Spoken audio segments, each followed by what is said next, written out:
What keeps us healthy and happy as we go through life? If you were going to invest now in your future best self, where would you put your time and your energy? There was a recent survey of millennials asking them what their most important life goals were. And over 80% said that a major life goal for them was to get rich. And another 50% of those same young adults said that another major life goal was to become famous. And we're constantly told to lean into work, to push harder and achieve more. We're given the impression that these are the things that we need to go after in order to have a good life. Pictures of entire lives, of the choices that people make and how those choices work out for them, those pictures are almost impossible to get. Most of what we know about human life, we know from asking people to remember the past. And as we know, hindsight is anything but 20/20. We forget vast amounts of what happens to us in life, and sometimes memory is downright creative. But what if we could watch entire lives as they unfold through time? What if we could study people from the time that they were teenagers all the way into old age to see what really keeps people happy and healthy? We did that. The Harvard study of adult development may be the longest study of adult life that's ever been done. For 75 years, we've tracked the lives of 724 men. Year after year, asking about their work, their home lives, their health, and of course, asking all along the way without knowing how their life stories were going to turn out. Studies like this are exceedingly rare. Almost all projects of this kind fall apart within a decade because too many people drop out of the study, or funding for the research dries up, or the researchers get distracted, or they die, and nobody moves the ball further down the field. But through a combination of luck and the persistence of several generations of researchers, this study has survived. About 60 of our original 724 men are still alive, still participating in the study, most of them in their 90s. And we are now beginning to study the more than 2,000 children of these men. And I'm the fourth director of the study. Since 1938, we've tracked the lives of two groups of men. The first group started in the study when they were sophomores at Harvard College. They all finished college during World War II, and then most went off to serve in the war. And the second group that we've followed was a group of boys from Boston's poorest neighborhoods. Boys who were chosen for the study specifically because they were from some of the most troubled and disadvantaged families in the Boston of the 1930s. Most lived in tenements, many without hot and cold running water. When they entered the study, all of these teenagers were interviewed, they were given medical exams. We went to their homes and we interviewed their parents. And then these teenagers grew up into adults who entered all walks of life. They became factory workers and lawyers and bricklayers and doctors, one president of the United States. Some developed alcoholism, a few developed schizophrenia.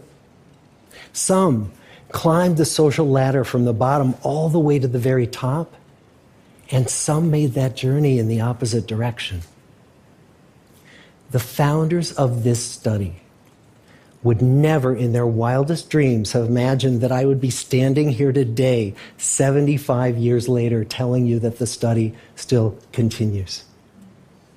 Every 2 years, our patient and dedicated research staff calls up our men and asks them if we can send them yet one more set of questions about their lives. Many of the inner city Boston men ask us, "Why do you keep wanting to study me? My life just isn't that interesting." The Harvard men never asked that question.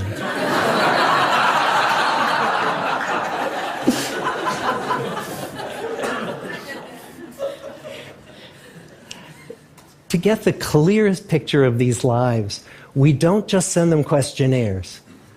We interview them in their living rooms. We get their medical records from their doctors. We draw their blood. We scan their brains. We talk to their children. We videotape them talking with their wives about their deepest concerns. And when, about a decade ago, we finally asked the wives if they would join us as members of the study, many of the women said, it's about time.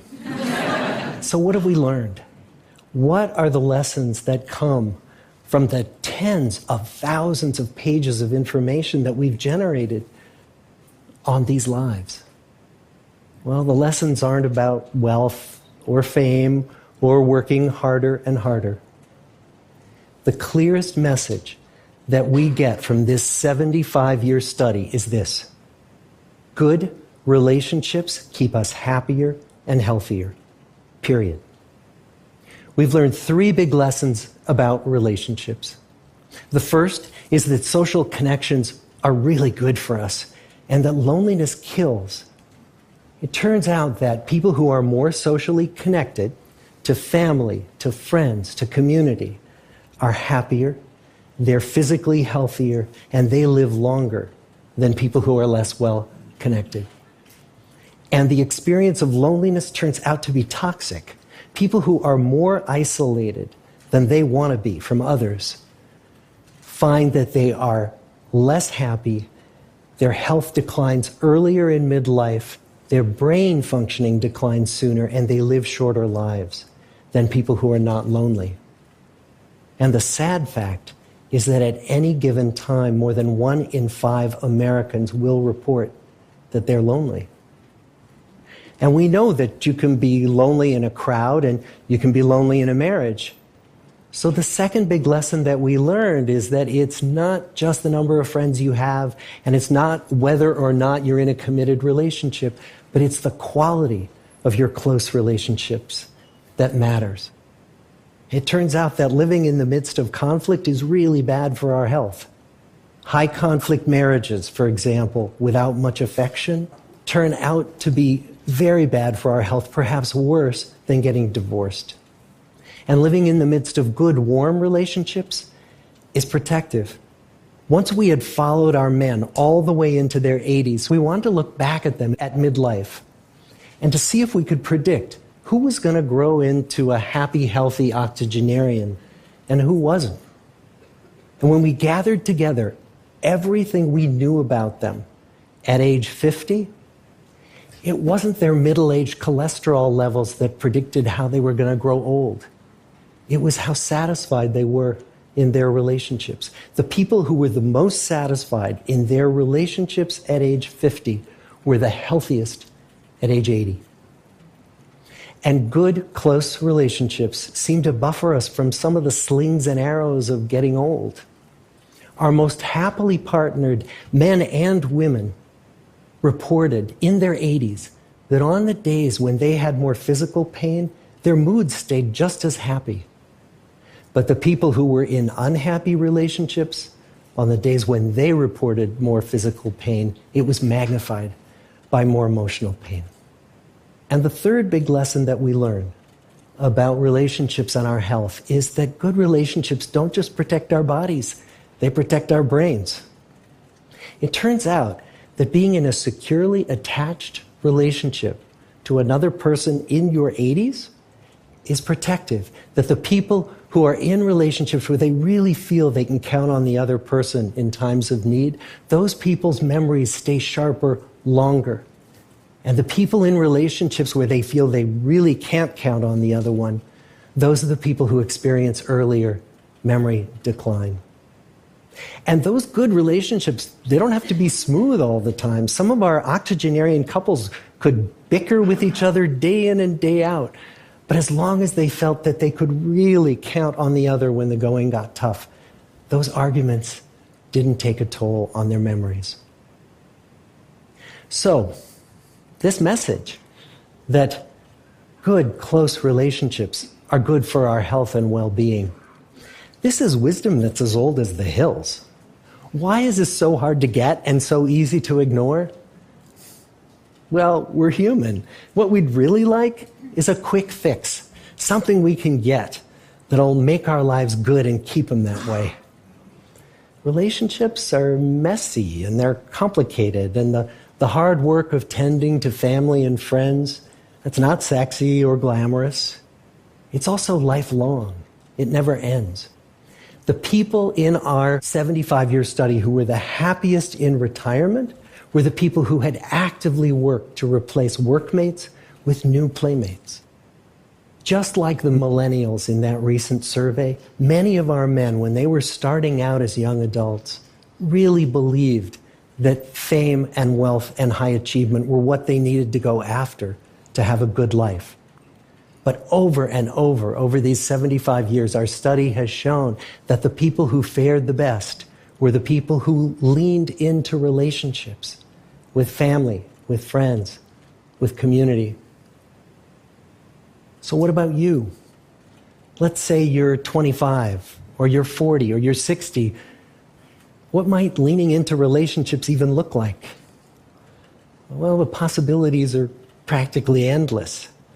It might be something as simple as replacing screen time with people time, or livening up a stale relationship by doing something new together, long walks or date nights, or reaching out to that family member who you haven't spoken to in years, because those all too common family feuds take a terrible toll on the people who hold the grudges. I'd like to close with a quote from Mark Twain. More than a century ago, he was looking back on his life, and he wrote this: "There isn't time, so brief is life, for bickerings, apologies, heartburnings, callings to account. There is only time for loving, and but an instant, so to speak, for that. The good life is built with good relationships." Thank you.